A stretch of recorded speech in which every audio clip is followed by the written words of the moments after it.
les managers, ils ont peur. Pourquoi ? Parce que quand ils entendent la gamification, ils entendent jeu vidéo. Et en fait, la gamification, c'est pas forcément un jeu.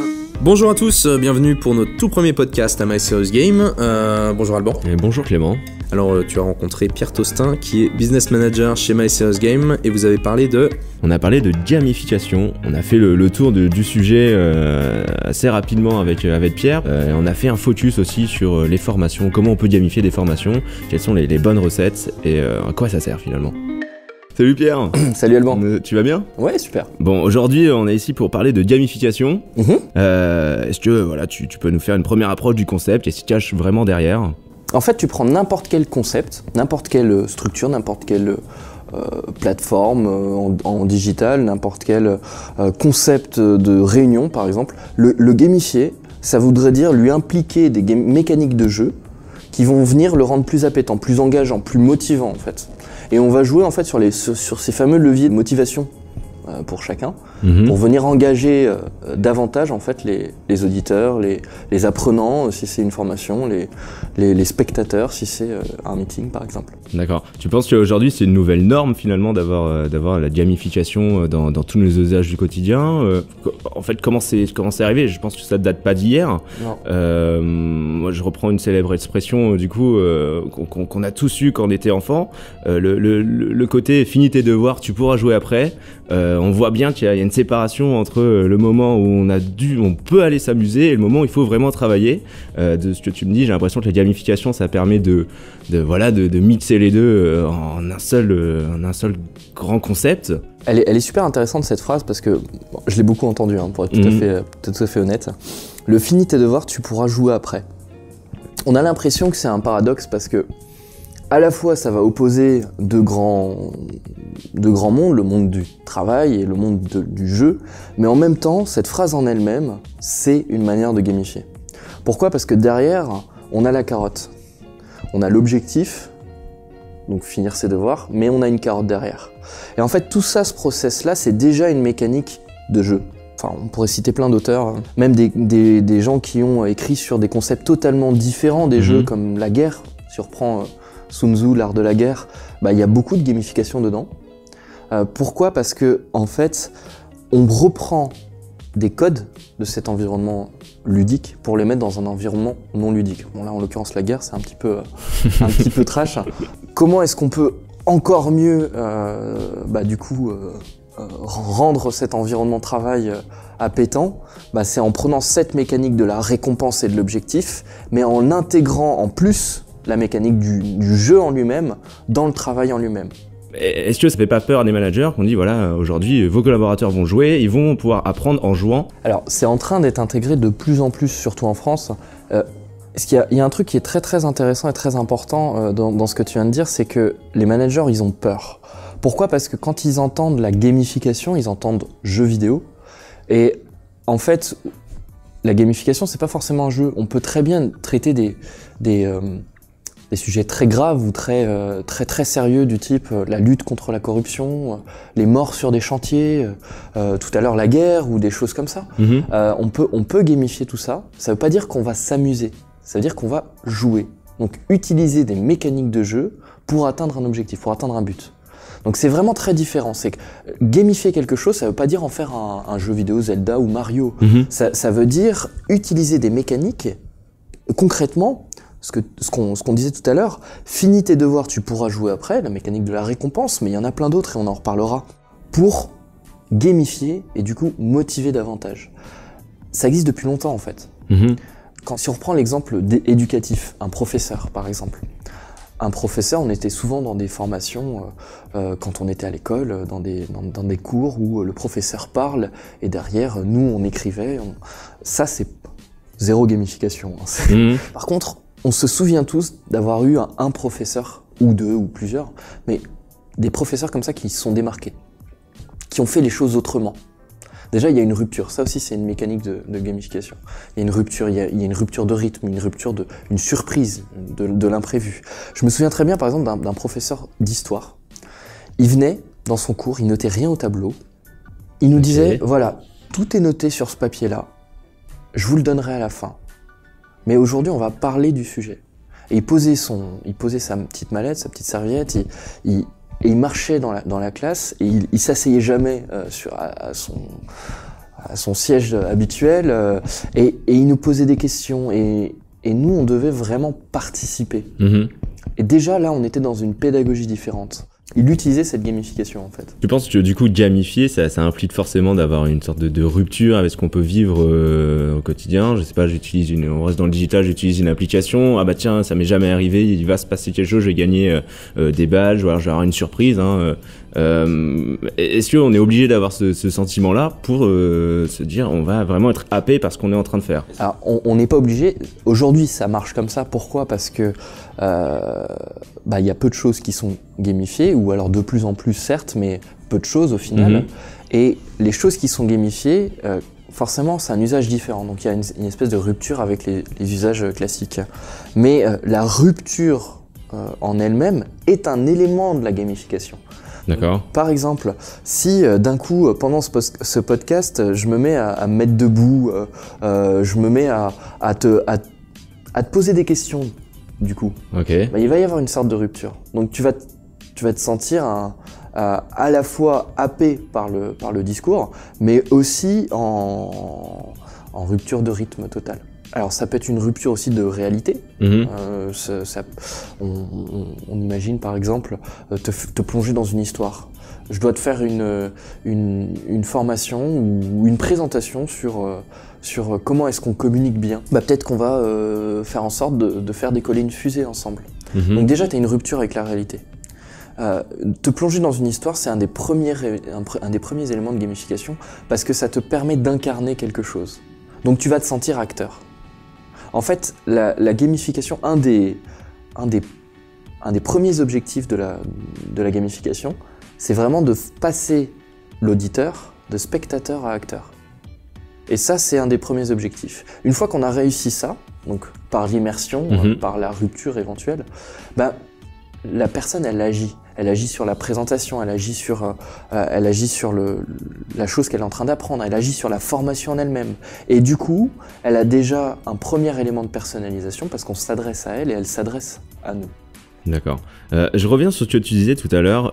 Tu nous as parlé de Zelda, de Mario, voilà, ces grands jeux que tout le monde connaît forcément. Dans la formation, on entend souvent parler de serious game.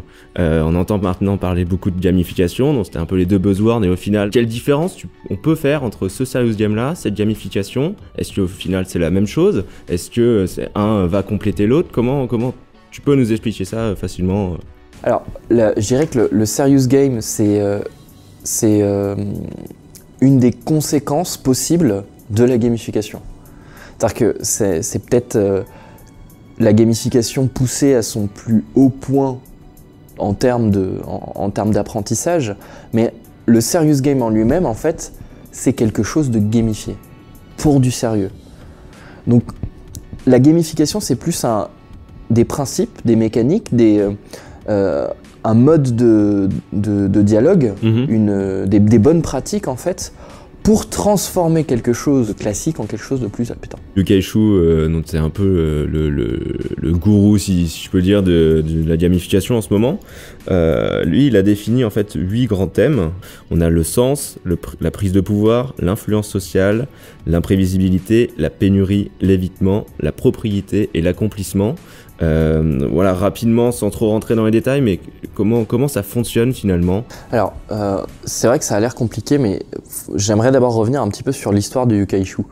Yu-Kai Shu, c'est un adolescent, adolescent, je dirais, qui a commencé la fac et il n'arrivait pas à se lever le matin.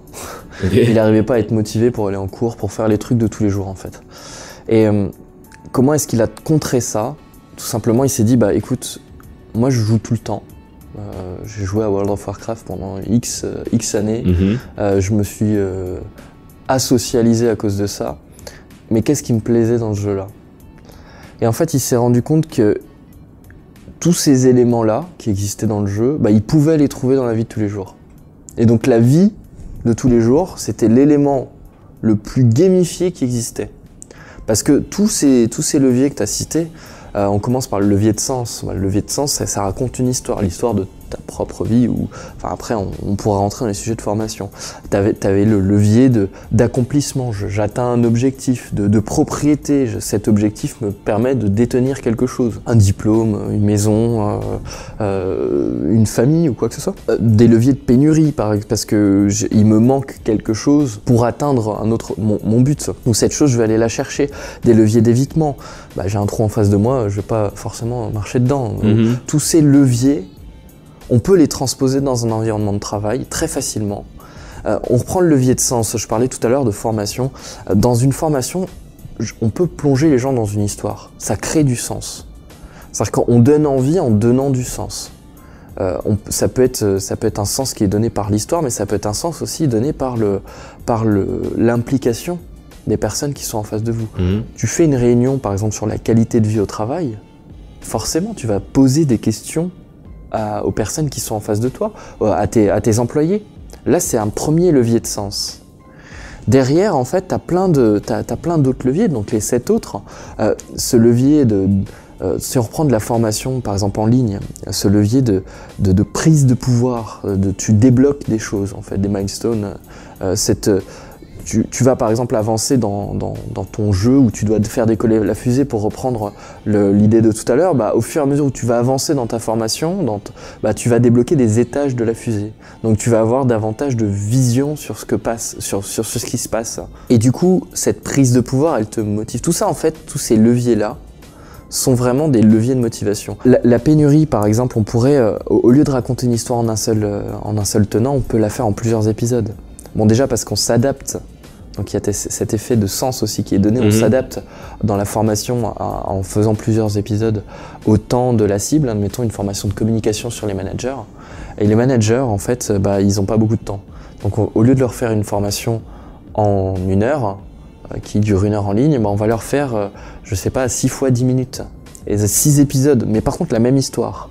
Donc la pénurie d'informations qui me plongeait dans une histoire cohérente, qui me permettait d'aller sur Mars, par exemple, avec ma fusée, et du coup, j'aurais envie de découvrir la suite. T'es en train de me dire que la gamification, ça peut être comme une série télé, tout simplement, où tu vas avoir ce levier pénurique, où j'ai regardé mon épisode de Game of Thrones et il faut que j'attende 6 mois ou 1 semaine pour voir la suite. Ça te donne envie, alors que si je te donnais les 8 épisodes d'un coup, est-ce que j'aurais toujours la même implication dans cette série, ou voilà, est-ce que c'est vraiment ça la force de la gamification, en fait? Exactement, parce qu'on entend beaucoup parler de gamification avec des points, des badges, aujourd'hui, des niveaux, des avatars. Et en fait, pour nous, ça, la gamification, c'est pas que ça. C'est une couche superficielle. Avant, on avait le bon point au collège, à l'école, on parlait de finir tes devoirs, mais le bon point, tu recevais quand il n'y avait pas les notes, etc. C'était vraiment les prémices de la gamification. Très clairement, on était vraiment dans ce système-là. Et ça va marcher que sur une partie des joueurs. Okay. On a 4 grandes catégories de joueurs. Il y a le killer, celui qui veut à tout prix battre les autres ou battre un score. L'achiever, celui qui veut atteindre l'objectif. Donc c'est lui qui va voir ce qui est sous-jacent derrière et qui veut se dire moi je veux atteindre l'objectif final, que ce soit l'objectif de bien communiquer ou si on reprend l'exemple de la fusée, ou de faire décoller la fusée. T'as l'explorer, l'explorateur en fait, celui qui comme on le dit, va poncer le jeu formatif, c'est-à-dire qu'il va regarder dans tous les coins, il va venir vraiment décortiquer l'ensemble de l'environnement, de l'univers, de l'écosystème de formation qui lui est proposé. Et derrière, le dernier profil de joueur, c'est le socializer, celui qui a envie de travailler avec les autres, le collaborateur, celui qui veut collaborer. Il va pas forcément être en compétition, ça c'est le killer, c'est celui qui veut collaborer, il veut travailler avec les autres. Et du coup, l'exemple que tu disais, ça peut s'appliquer qu'à un certain type. Voilà, on te donne des bons points, on te donne des points. Oui, alors ça va peut-être contenter le killer, éventuellement l'achiever qui veut lui gagner une place peut-être pour être reconnu, mais derrière il manquera certaines choses. C'est pour ça qu'en fait, les points, les badges, les trophées, les niveaux, tout ça c'est des couches superficielles de gamification. En fait, c'est des récompenses qui doivent venir après les vraies mécaniques de gamification. En général, on entend beaucoup parler, tu sais, des indicateurs, du ROI. Bah tiens, je vais lancer une formation, mais il faut absolument que ça impacte l'engagement de mes collaborateurs. Enfin, voilà, tu les connais mieux que moi, tous ces grands termes. Et si on applique ça à la gamification, voilà, quid des indicateurs, d'un ROI et de la gamification, est-ce que c'est possible d'en mettre en place? Est-ce que c'est intéressant de vouloir le faire? Faut pas imaginer que de mettre des indicateurs dans ta gamification pour savoir si tu vas avoir du retour sur investissement. C'est-à-dire que le retour sur investissement, faut le mettre, enfin tes indicateurs de ROI, ils sont partout.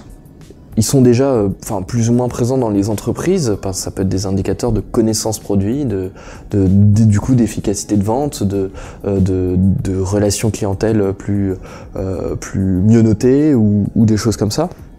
Ou ça peut être des indicateurs industriels aussi, je fais moins d'erreurs dans mon diagnostic machine ou des choses comme ça. En fait, les indicateurs de la gamification, c'est cela.